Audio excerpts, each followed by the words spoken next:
just tell us about the example of Ireland, Niall, about why it is there that we are able to have a conversation, at the very least, openly about Palestinians and other criticism of Israel's actions in the occupied territories without those voices being suppressed. That there is actually, if we actually look at it, free speech about this issue when it comes to Ireland.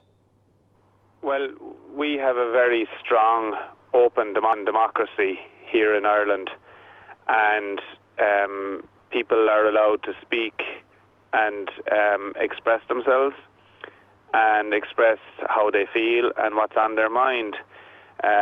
We also have a very open tradition and culture in relation to protest, and we have rarely, if ever, had a protest in Ireland which has turned violent.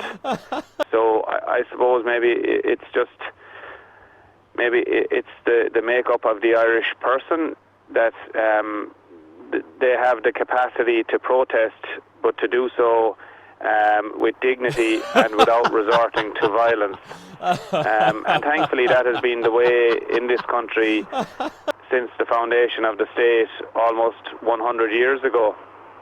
So it's hugely depressing for me as a member of Parliament and as a spokesperson for Foreign Affairs when I'm told and when I read and when I hear that in many countries around the world that freedom of expression isn't afforded to people within their own home countries.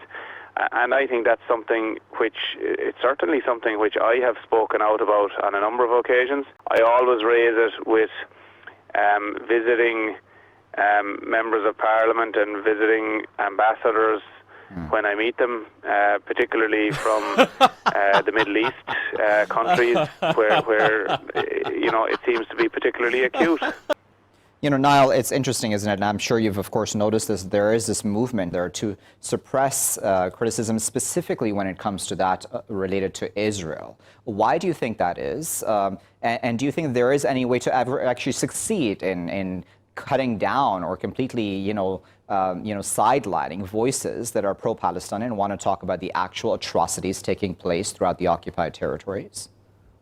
Yeah, there is an effort to suppress any criticism and any speaking out against the suppressive policies of Israel.